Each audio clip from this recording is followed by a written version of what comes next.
Seni Merubah Hidup dengan Kisah Inspirasi, bagian ke-39 dengan judul cerita Dua Mata. Seorang gadis menjadi buta karena penyakit yang menyerang matanya saat ia masih kecil. Ada sejumlah hal yang ia lihat sebelum ia buta dan masih tersimpan dalam ingatannya hingga usianya dewasa. Namun, ada satu sifat buruk yang dimiliki oleh gadis itu. Ia sangat congkak dan sulit menerima keadaannya sekarang ini. Bahkan, ia selalu mengutuk keadaannya. Lambat laun, ia mulai membenci dan menjauhi orang-orang yang ada di sekitarnya.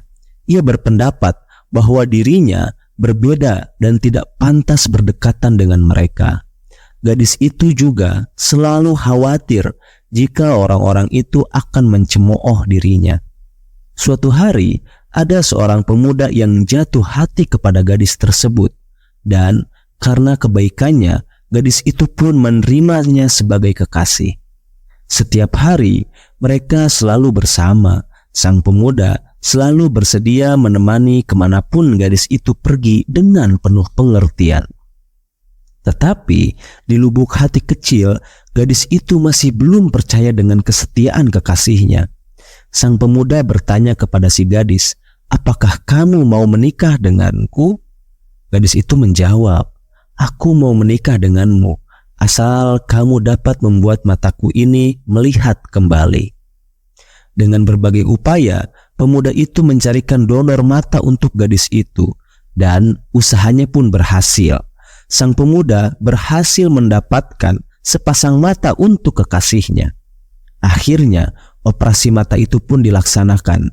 Tetapi, betapa terkejutnya gadis itu ketika dapat melihat pacarnya, sebab orang yang selama ini mencintainya dan berusaha memulihkan kembali penglihatannya adalah seseorang yang juga buta. Dengan memberanikan diri, sang pemuda bertanya kepada si gadis, "Sekarang kau sudah mampu melihat, maukah kau menikahiku?" Dengan mengamati kedua mata si pemuda, si gadis dengan menyesal berkata, "Maaf, aku tidak bisa menikah denganmu.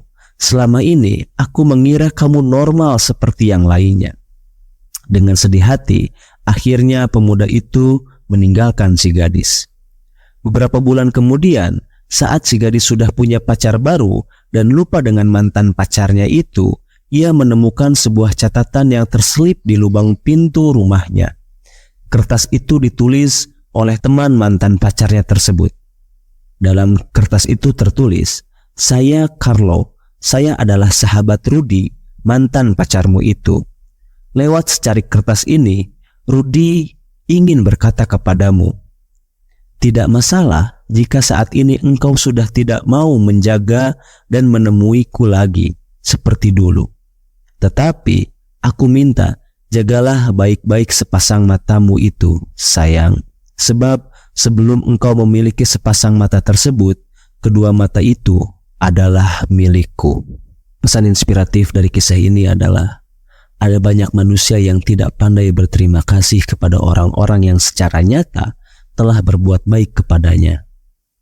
Kalau seseorang tidak mampu menghargai kebaikan orang lain, bagaimana mungkin ia akan mampu menghargai kebaikan yang diberikan Tuhan kepadanya?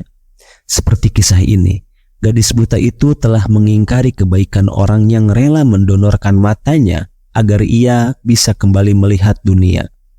Karena cinta dan kasih sayangnya terhadap si gadis, pemuda itu mengikhlaskan diri untuk menutup pintu terangnya dunia ini dan memilih untuk mendekam dalam kegelapan tanpa akhir.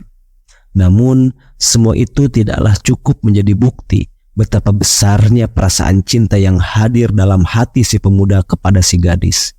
Seandainya kita melakukan seperti yang dilakukan oleh si gadis buta dalam kisah ini, barangkali kita merupakan manusia yang paling durjana di muka bumi. Maka hargailah sekecil apapun perbuatan baik orang lain kepada kita.